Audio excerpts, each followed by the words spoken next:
पहले विचार था कि रावण दहन की तस्वीरों से हम जनहित की शुरुआत करेंगे, लेकिन फिर यह सोचा गया कि क्यों ना उस रावण की खबर सबसे पहले आप तक पहुंचाते हैं जिसे भारत में आतंक फैलाने का शौक है, लेकिन अब अपने ही कर्मों का फल वो भुगत रहा है। जी हां, बात पाकिस्तान की। पीओके के लोगों में पाकिस्तान से आजाद होने की चाहत 4 दिन से बहुत ज्यादा बढ़ गई है। भारत के लिए यकीनन ये शुभ लक्षण है। जम्मू कश्मीर का वो हिस्सा जो हमारा है, लेकिन अफसोसनाक है कि 78 साल से पाकिस्तान के कब्जे में है, जिसे दुनिया पाकिस्तानी ऑक्यूपाइड कश्मीर यानी पीओके के नाम से जानती है। वहां के लोगों ने इस्लामाबाद और रावलपिंडी वालों के खिलाफ आर पार की जंग छेड़ दी है। ऐसा लग रहा है कि पूरा पीओके सड़कों पर उतर आया हो, जिसे देखकर पाकिस्तानी सेना और सरकार की सिट्टी पिट्टी गुम हो चली है। ऐसे में सवाल यह है कि क्या पीओके के हिंदुस्तान में विलय की तारीख करीब आ गई है और क्या अब की बार एक साथ कई टुकड़ों में बंटने वाला है पाकिस्तान?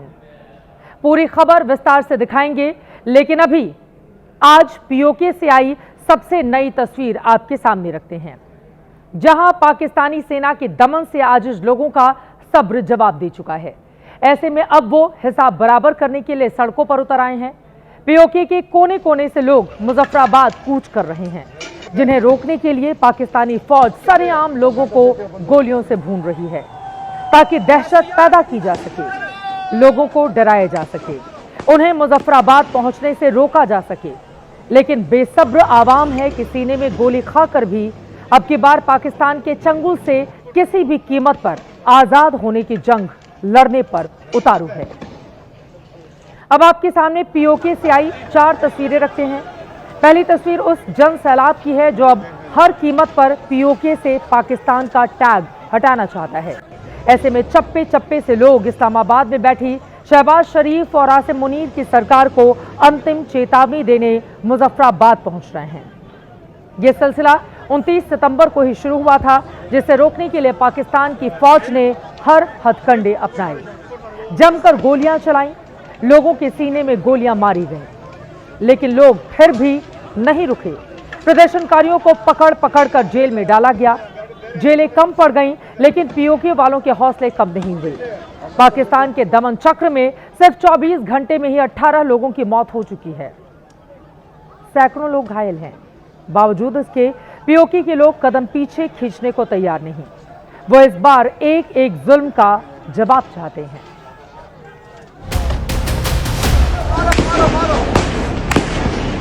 इस बादशाह के अंदर इतने अंधे हो चुके हैं कि इनको अपनी आवाम जो है वो कीड़े मकोड़े नजर आ रहे हैं। अपनी मस्जिद में इमामत के फराइज अंजाम देने के लिए गया था, सीधी फायर इसके सीने के अंदर। ये आजाद नहीं है, ये तुमने इसको पाबंद करके रखा हुआ है, लोगों की तमाम आवाजों को बंद करके रखा है। जो जुल्म किया है, जो कत्लेआम किया है, आपको इसका हिसाब देना पड़ेगा। ये सारी आपकी गनाउनी साजिशें ये बेनकाब हो चुकी हैं, पूरी तरह बेनकाब हो चुकी हैं पूरी दुनिया के अंदर।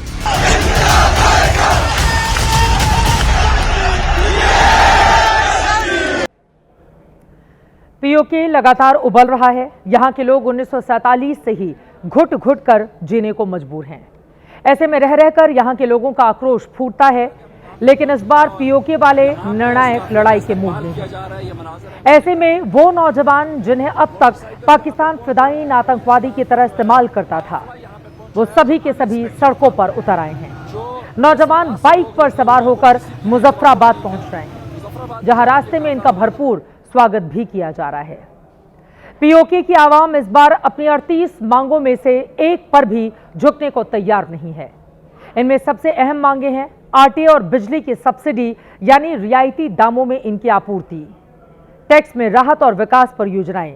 इसके साथ ही प्रदर्शनकारी शरणार्थियों के लिए आरक्षित 12 विधानसभा सीटें भी खत्म करने की मांग कर रहे हैं।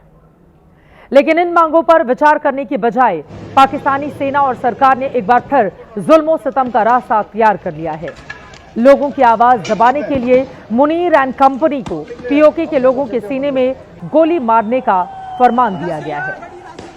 सबसे हैरानी की बात तो यह है कि संयुक्त राष्ट्र में बड़ी बड़ी डींगे हाँकने वाले प्रधानमंत्री शहबाज शरीफ अमेरिका के बाद अब इंग्लैंड में छुट्टियां मनाने पहुंच गए हैं।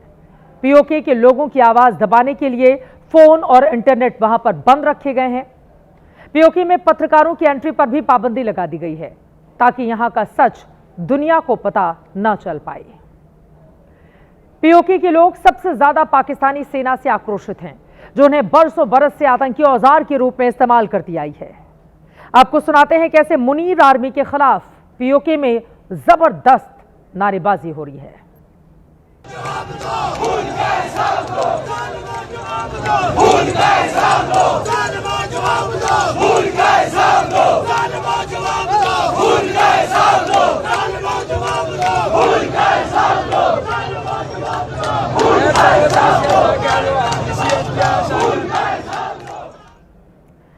यकीनन पाकिस्तान के उन जालिमों को जवाब तो देना ही होगा जो बरसों से निहत्थे लोगों के खून बहाते आए हैं। पिछले 4 दिन से पीओके में पाकिस्तानी हुकूमत से लोहा ले रहे लोग पाकिस्तानी सेना और सरकार को किन लफ्जों से नवाज रहे हैं, गौर से सुनिएगा। ये डायन बन चुकी है, डायन अपने बच्चों को खाती है। ये रियासत जो है इस वक्त अपने बच्चों को, अवाम को मारने पे तुली हुई है, लिहाजा ये मारेगी भी और उसकी आवाज कहीं बाहर न जाए, इसलिए उन्हें मीडिया भी बंद कर। पूरे पीओके को पाकिस्तान की फौज और सरकार ने खोखला कर दिया है। यहां के बच्चों और नौजवानों को भविष्य के गर्त में डाल दिया गया है। लोगों की जिंदगी नर्क बना दी गई है।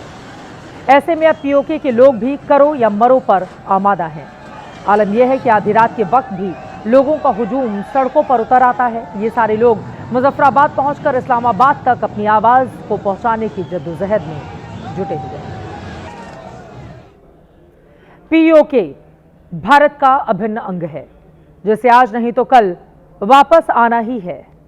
फिलहाल हमारे जम्मू कश्मीर का 78,114 वर्ग किलोमीटर पाकिस्तान के अवैध कब्जे में है। पाकिस्तान ने 1963 में इनमें से 5,180 वर्ग किलोमीटर इलाका चीन को दे दिया, लेकिन हमारी संसद ने 1994 में ही एकमत होकर संकल्प लिया था कि पूरा जम्मू कश्मीर और लद्दाख भारत का अभिन्न और अटूट हिस्सा है और हमेशा रहेगा। यही वजह है कि आज भी जम्मू कश्मीर विधानसभा में बाकायदा 24 सीटें पीओके के लिए रिजर्व रखी गई हैं। अब इसी साल 30 जुलाई को ऑपरेशन सिंदूर पर संसद में चर्चा के दौरान गृह मंत्री अमित शाह ने दो टूक कहा कि पीओके को वापस जरूर लेंगे और ये काम बीजेपी की सरकार ही करेगी। ये पाक ऑक्यूपाई कश्मीर क्यों नहीं लिया, ये क्यों नहीं करा, वो क्यों नहीं करा।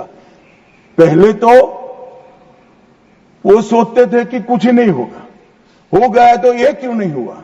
मैं कांग्रेस पार्टी को कहना चाहता हूं, पाक ऑक्यूपाई कश्मीर आपने दिया था, मगर लेने का काम भारतीय जनता पार्टी की सरकार ही करेगी। और अगर पीओके फिर से भारत में मिल गया तो क्या होगा?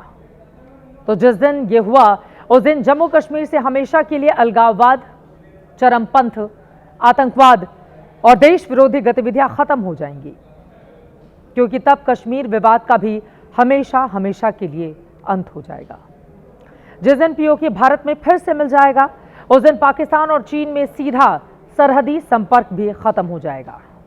पीओके के भारत में मिलते ही हमारी सीमा अफगानिस्तान से जुड़ जाएगी, क्योंकि पीओके और अफगानिस्तान 106 किलोमीटर लंबी सीमा साझा करते हैं। ये तो ही पीओके में पाकिस्तान के जुल्म की कहानी, जो भारत का हिस्सा है, जिस पर पाकिस्तान का भी अवैध कब्जा है। लेकिन पाकिस्तान के मुंह में आतंक का खून ऐसा लगा है कि उसकी सेना अपनी ही आवाम को मारने में भी कसीदे पड़ती है, अपनी शान समझती है। आपको यकीन ना हो तो पिछले महीने खैबर पख्तूनख्वा प्रांत से आई ये तस्वीरें देखिए। यहां पाकिस्तानी एयरफोर्स ने आतंकवाद के खिलाफ अभियान के नाम पर बमबारी की, 30 बेकसूर निहत्थे लोगों का कत्लेआम कर दिया, जिसमें छोटे छोटे बच्चे भी शामिल थे। दूसरी तस्वीर बलूचिस्तान की है, जहां आए दिन हमले होते रहते हैं। बलूचिस्तान को दूसरे देशों के हाथों बेचने पर आमादा पाकिस्तानी सेना बलूच आवाम के नरसंहार में दशकों से जुटी हुई है। उबाल तो पाकिस्तान का सिंध और पंजाब प्रांत में भी आ गया है। ऐसे में सवाल यह है कि क्या वाकई पाकिस्तान 4 टुकड़ों में बंटने वाला है? क्या बलूचिस्तान, खैबर पख्तूनख्वा, सिंध और पाकिस्तानी पंजाब भी अलग अलग मुल्क के तौर पर वजूद में आएंगे। आप यकीन माने ये कोई हवाई सवाल नहीं, बल्कि वो असलियत है जिससे आज नहीं तो कल पाकिस्तान का सामना होकर रहेगा। यानी आतंकिस्तान का टुकड़े टुकड़े होना आप तय मानिए। और यकीनन इस खबर का हिंदुस्तान बेसब्री से इंतजार कर रहा है, क्योंकि पाकिस्तान अब उस मुहाने पर जा पहुंचा है।